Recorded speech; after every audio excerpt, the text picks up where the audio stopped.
Noor Adam is a freelance journalist living in Eastern Ghouta. He joins us with his experience of life in the region, where he says the ceasefire has brought little consolation to fearful residents. Noor, thank you for making time for us today.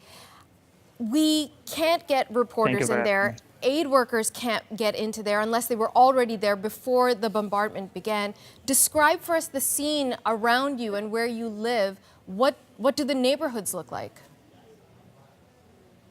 I am Noor Adam. I am a journalist. I live in Eastern Ghouta in Tarma town. And just today, more than 10 people until this moment killed by warplanes and missiles and bombing from Assad regime and the Russia government. More than 22 hospitals completely outsurfaced just in 12 days. Here in Eastern Ghouta is like Indian humanity. The warplanes did not leave the sky of Ghouta. There is no ceasefire at all, not just for 1 minute.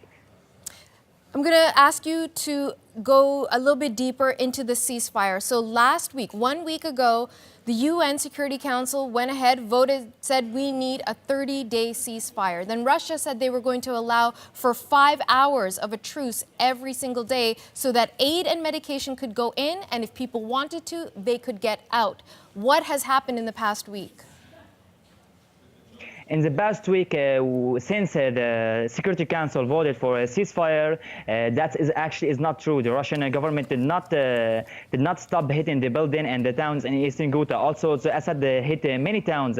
In just 12 days, more than 600 people killed, most of them children. And since the Security Council voted for a ceasefire, 800 people and 7 people die just in Eastern Ghouta. I mean, in any ceasefire they're talking about. The warplanes did not leave the sky of Ghouta. In the morning, the Assad warplanes, and in the night, the Russian warplanes. And Putin knowing about 5 hours of the ceasefire daily, that actually is not true. The warplanes did not leave the sky of Ghouta just for 5 minutes, I mean. The hitting and the killing is still going on in Eastern Ghouta by the Russian warplanes and the Assad government.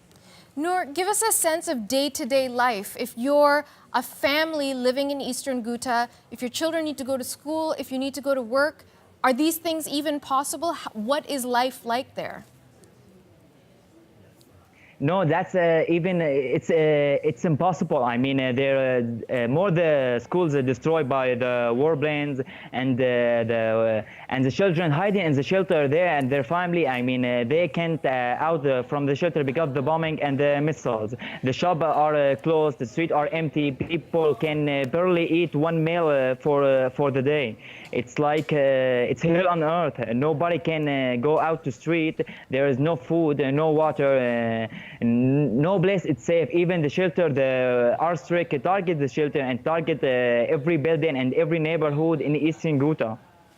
We're hearing from the International Committee of the Red Cross. They are telling us that they have aid supplies, medical supplies. They're ready. They want to bring it into Ghouta, but they're just not able to get in.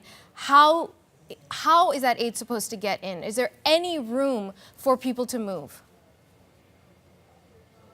Actually, no one can move in the street or in anywhere else in Eastern Ghouta.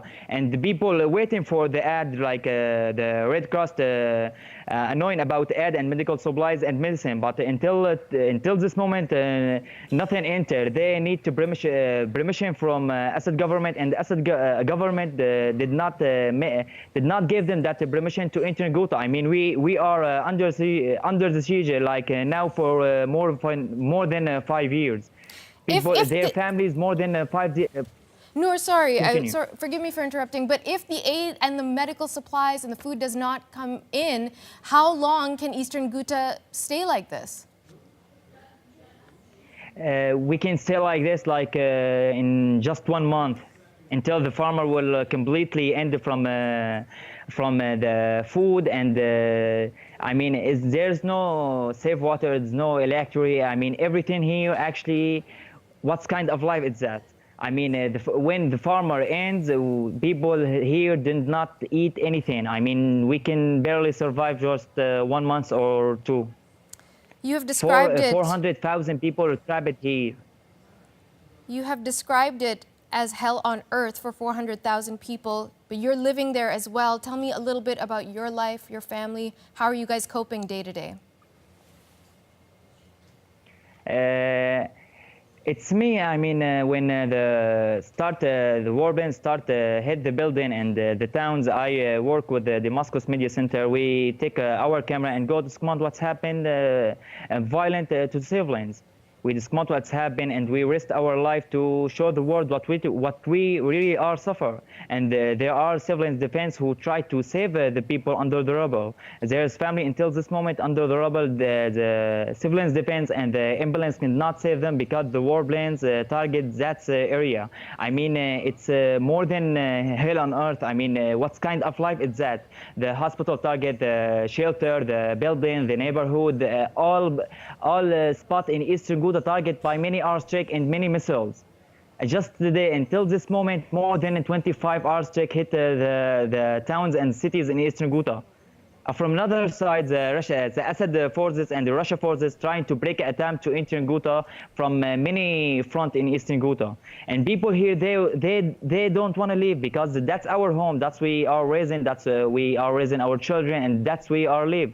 We want just to live in peace like any other country. Live in peace and go to school and go to work like any other country. I mean, but Assad and Russia make that impossible for us.